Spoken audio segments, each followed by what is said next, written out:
কাৰাবাস যুগলৈ কাৰ কাৰ বাৰু ভয় লাগে?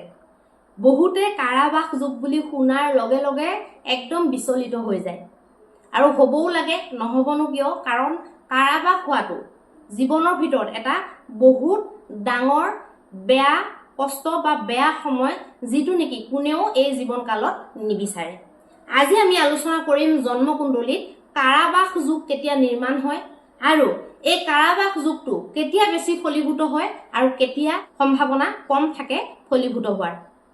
এতিয়া যদি আপোনালোকৰ প্ৰথম কথা হৈছে লগ্নটো যদি আপোনালোকৰ প্লেচমেণ্ট যদি লগ্নৰ বেয়া বা লগ্ন যদি দুৰ্বল হৈ আছে, তেতিয়াহ'লে যদি লগ্ন দুৰ্বল থকাৰ লগত যদি আপোনালোকৰ কাৰাবাস যুগটো বা কাৰাবাস দুখটো যদি উৎপন্ন হৈছে, তেতিয়াহ'লে সেইটো ডেঞ্জাৰ কণ্ডিশ্যন, সেইটো বহুত ক্ষতিকাৰক হ'ব পাৰে।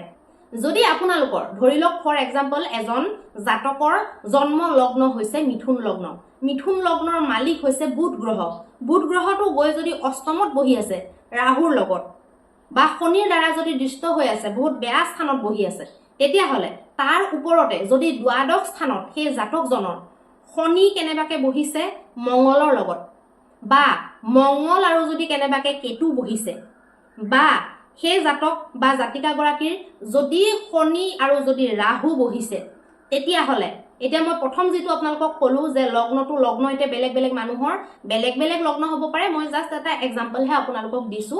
কাৰণ যদি আপোনালোকৰ বুধটো যদি ৰাহুৰ লগত বহি থাকে, বুধ যদি গৈ ৰাহুৰ লগত বহি থাকে, তেতিয়াহ'লে সি দ্বাদশত বহিব লাগিব, যদি ৰাহু আৰু শনি ধৰক একেলগে বহি থাকে। তো তেনেকে সেইটো যেতিয়া যুগটো সেইটো উৎপন্ন হ'ব, সেইটো ধৰক চালে গম পোৱা যায়। সেইটো এটা মই জাষ্ট এক্সাম্পল দিহে আপোনালোকক বুজাই দিছো। ধৰি লওক এতিয়া সেই বুধৰে যদি আমি এক্সাম্পলটো লওঁ, বুধ গ্ৰহ যদি গৈ পেলাই ৰাহু আৰু শনিৰ লগত যদি দ্বাদশত বহি থাকে, ৰাহু আৰু শনিৰ মধ্যতে যদি বুধ বহি থাকে, লগ্নটো হৈ গ'ল দুৰ্বল, দ্বাদশত গৈ পেলাই দুৰ্বল হ'ল, তাৰ উপৰি পাপ গ্ৰহৰ লগত হৈ গ'ল, পাপ পীড়িত হৈ গ'ল, আৰু তাৰ লগতে যদি ছেকেণ্ড হাউচত সেই জাতকজনৰ যদিহে মঙ্গল আছে, মঙ্গল গ্ৰহটো যদি বহি আছে, তেতিয়াহ'লে সেই জাতকজনৰ বা জাতিকাগৰাকীৰ লগ্নটো কি হ'ল পাপ কৰ্তৰি যুগৰ মাজত সোমাই পৰিলে। পাপৰ কেঁচি মানে পাপৰ কৰ্তৰি মানে কেঁচি, গতিকে পাপ কৰ্তৰি যুগো লাগি গ'ল। এফালে আপোনাৰ দ্বাদশত বুধটো বহি গ'ল ৰাহু আৰু শনিৰ লগত, তেতিয়া বহুত প্ৰবল কাৰাবাস যুগ নিৰ্মাণ হয়। তেনেকুৱা মানুহে কাৰাবাস দণ্ড নিজৰ জীৱন কালত ভুগিবলগীয়া হয়। শনি আৰু মঙ্গল থাকিলেও সেইটো হ'ব যদি লগ্ন দুৰ্বল থাকে, আৰু শনি আৰু ৰাহু থাকিলেও হ'ব পাৰে, শনি আৰু কেতু থাকিলেও হ'ব পাৰে। বেছি প্ৰবল সম্ভাৱনাবিলাক কোনবিলাক? যদি শনি আৰু ৰাহু থাকে সম্ভাৱনা প্ৰবল হৈ যায়, যদি শনি আৰু মঙ্গল থাকে সম্ভাৱনা প্ৰবল হৈ যায়, যদি শনি তাৰপিছত ৰবি আৰু ৰাহু সেইটোতো আপোনালোকৰ সম্ভাৱনা বহুত প্ৰবল হৈ যায়, আৰু যদি মঙ্গল আৰু ৰাহু যদি বহে, মঙ্গল আৰু শনিও যদি বহে, তেতিয়াহ'লেও বহুত সম্ভাৱনা বেছি হৈ যায়। গতিকে এই বস্তুবিলাক আপোনালোকে জন্মকুণ্ডলী বিশ্লেষণ কৰালে গম পাব পাৰিব। যদি আপোনালোকৰ কাৰাবাস যুগ নিৰ্মাণ হৈছে, সোনকালে গম পোৱাটো ভাল।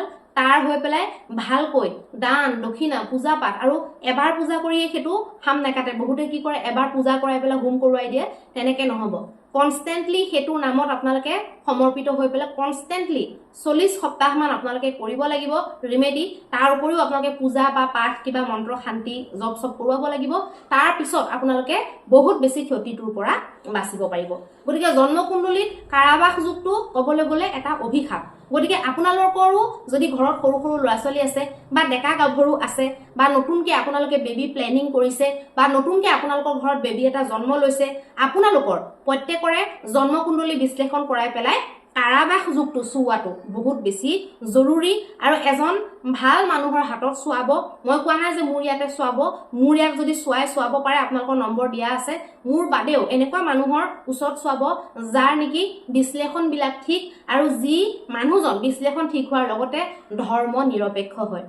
সকলোকে সমান চকুৰে চোৱা ন্যায়প্ৰিয় মানুহৰ ওচৰতহে এইবিলাক চোৱাব। কাৰণ কিছুমান মানুহৰ মনত খুঁত থাকে, মনত কপট থাকে, মনত ন্যায় ভাৱনা কম থাকে, ধৰ্ম নিৰপেক্ষ নহয়, যাৰ ফলত নিজৰ লাভৰ কাৰণে বহুত ভুলকে কুণ্ডলী বিশ্লেষণ কৰি পেলাই মানুহক বহুত বেছি ভয় খুৱাই দিয়ে, আৰু তেওঁলোকৰ জীৱনটো উলট পালট লগাই দিব পাৰে। ধন্যবাদ।